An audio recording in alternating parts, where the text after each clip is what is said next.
You got to make no anus.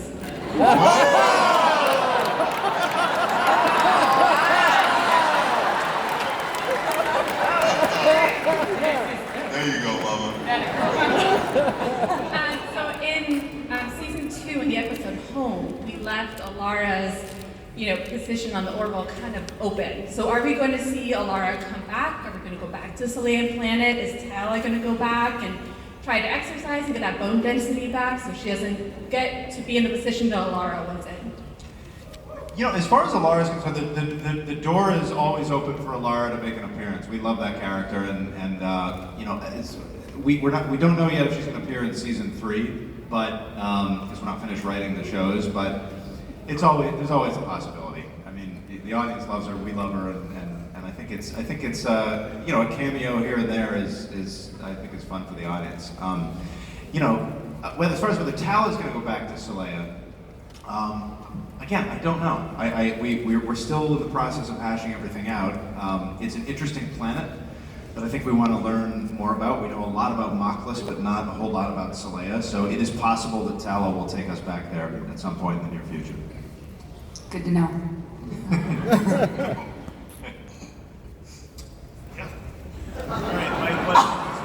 I'm amazed at how you all are. I can't even handle a birthday clown. Y'all are keeping your composure very admirably. My question's mostly for Seth. Would you rather have Captain Mercer debate Picard or fistfight Kirk? That's a good one.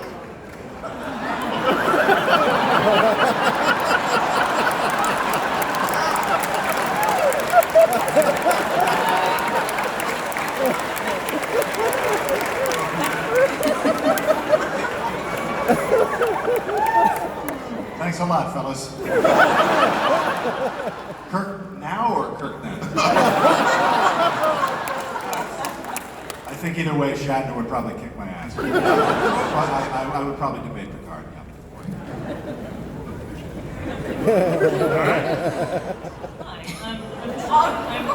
Hi, I'm Michelle. I'm the lady with the Isaac tattoo. Can we get the camera on this? This is amazing. Tilt down. Right here. Look at that. Oh my God. Yeah. He's holding up the hand. Look at that. Hope we don't get canceled.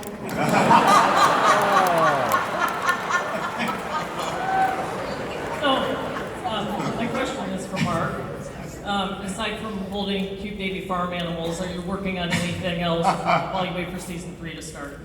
Yeah, I tried to make a career out of holding cute baby farm animals. She's talking about my Instagram page, by the way, if you're wondering. We don't have a strange fetish thing going on there.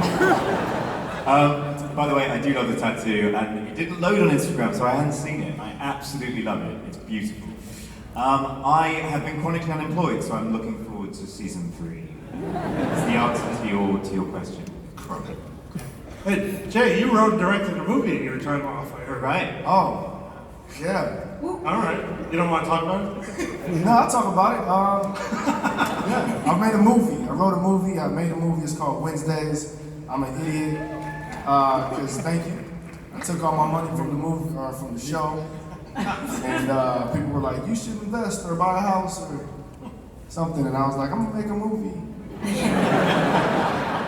Hopefully people see it. So yeah. Anyway, I was very happy to make the movie, and yeah, it's called Wednesdays. Yep. All right. Well, next question.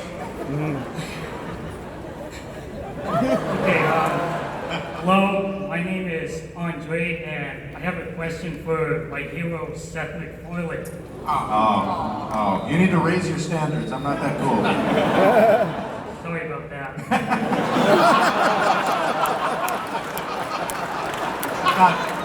It's not your fault.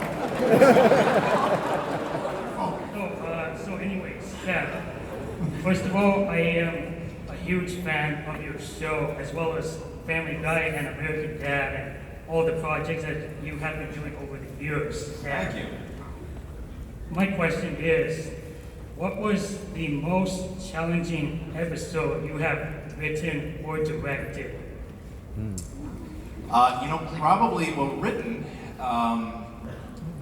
Probably Identity Part 2, because it scared the hell out of me when I was writing the second part of that, because I had we had this massive space battle. If I had had to direct it myself, I probably would have written it a lot smaller, but I figured, Kassar will take care of it, which he did.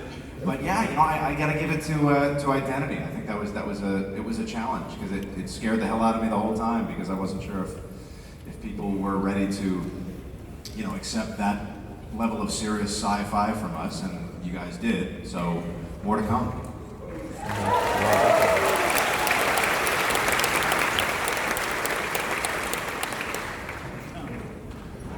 Hello, my name is Jared.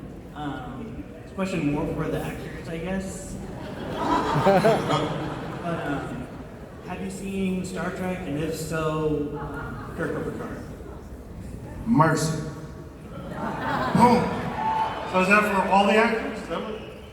Well, now I have to say Mercer now. Then How come Cisco's getting the shaft today, man? What the fuck? Grayson, goddammit. Did we answer his question? he said Kirk or Picard, right? Yeah. And Jay Lee said Mercer. Oh, Mercer. Oh, I We missed can't one. argue with that now. My boss is sitting at the Yeah. Hanging by a thread. Next. All right, hey, Chris. So I was wondering, with Boris's battle with porn addiction, how do you guys schedule the simulation room amongst the crew? And is it cleaned down after that? Self-clean. That is a big question that I guess, we're still working, because it does always seem like people just walk in, doesn't it? Oh, the door locked. In the middle of a simulation and somebody just walks in. I always figured there'd be like a sign-up sheet somewhere. We did an episode where there was a reservation, remember? And you guys were boxing with Alara.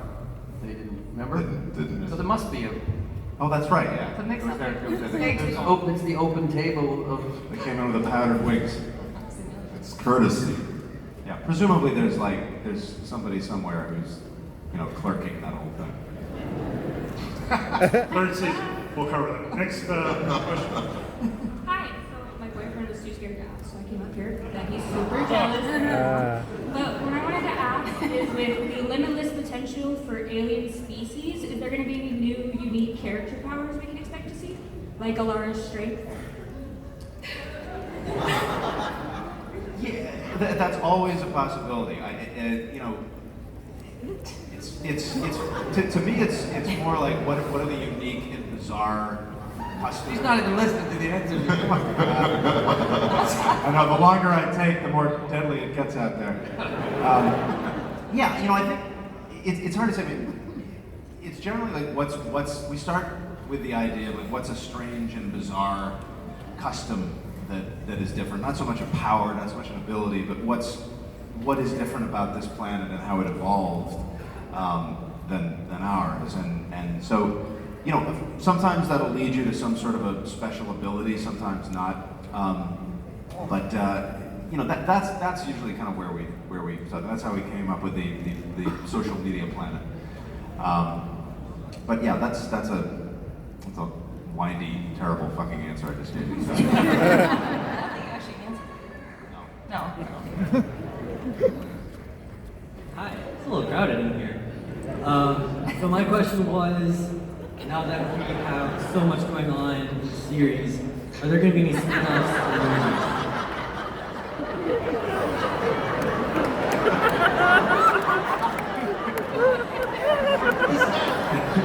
Yeah, if we don't get sued, I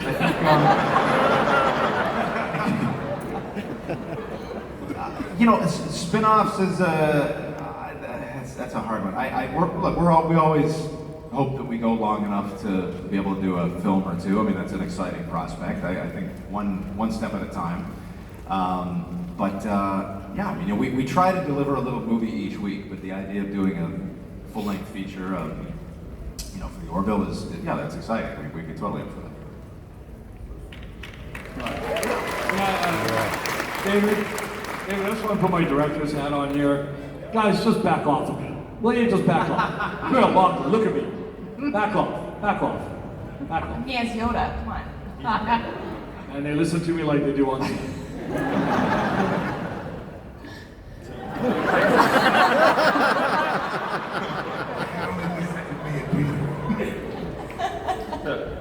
Seth, I love what you do with Cosmos, and I'm wondering if in the Orville you would be willing to pack even more education, sort of subversively teaching your audience, maybe to the point of making your audience all astrophysicists by the end of it?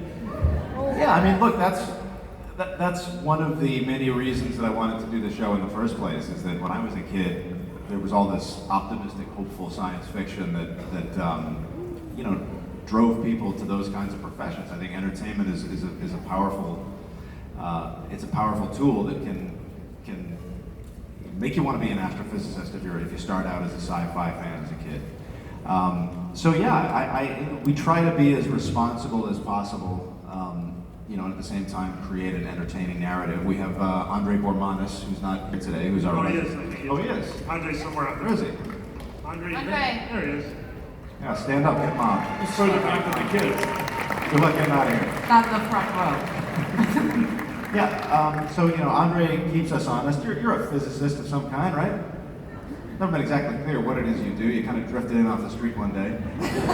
Seemed to know what you were talking about. But yeah, we do vet everything as much as humanly possible to make sure that we are not being irresponsible with our science. You know, there are occasional things like how do you explain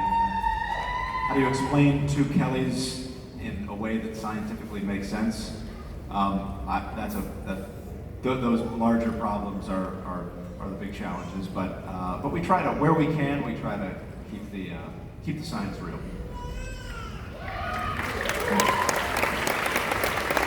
That was a very hard answer. Thank you. They're very mad. I feel like I'm in a hostage negotiation situation. Seth, obviously you love music and sing. Have you ever found the need to do a musical episode?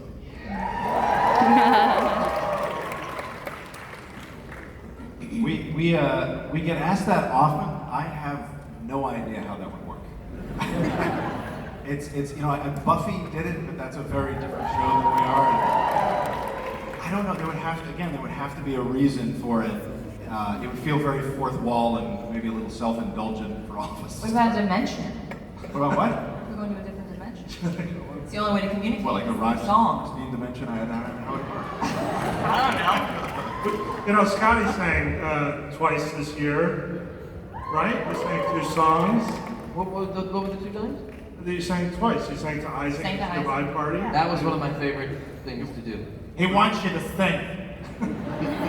It really was to walk up to a robot, right? I can call you a robot. Well, AI is officially. And sing that song was one of my favorite scenes to do. Are you asking me to do it? Yeah, I am. Yeah. You gotta look in my eyes. No, no, seriously. Oh, guys, this is one of the most amazing things that will ever happen to you if it does. Take your pants off again. If I do this right, he's gonna take his pants off. I mean, they're already off. Just go. You would never ask me why my heart is so disguised. Just can't live a lie anymore. I would rather hurt myself than to ever make you cry. There's nothing left to say but goodbye.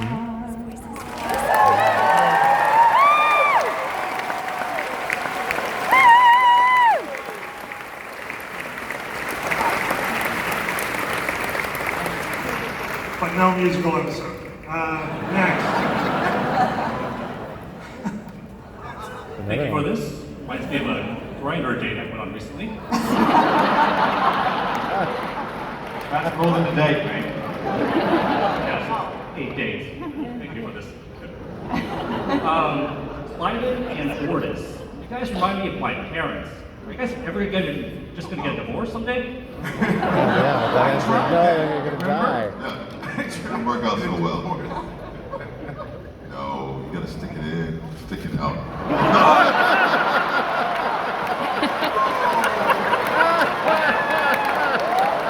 That's how it works, baby. That's how it works. It keeps us together.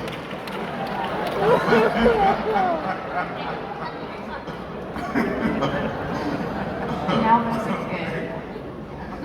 On the back of the sign that says, please be aware, many members of your audience may be under 18 years of age. It was literally a slip of the tongue.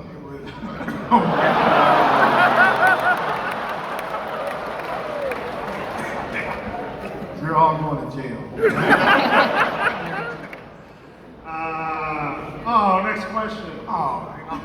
First thing is, you guys need to back off.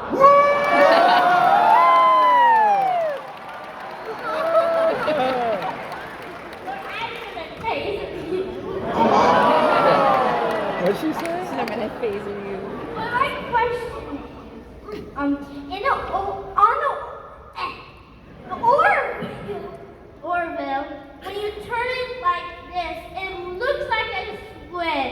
Is that on purpose? Looks like a squid. Oh, a squid. Yeah. Well, damn it. That's all I'm going to be able to see now. It's not on purpose. Screw up, that's what it is. One more question. I was wondering, at the end of the last season, when the Kalan were attacking and you made the last-minute alliance with the Krill, why didn't the Krill attack the Union after the battle was over? It seemed like that was the perfect opportunity for them to sneak in. And it would have been consistent with their idea that they're superior beings. So was it because you were afraid the season wouldn't be renewed, or? You're hired. That's always a fear in science fiction. There's two reasons. One, both fleets were very depleted, and so it wouldn't make strategic sense to risk finishing yourself off. But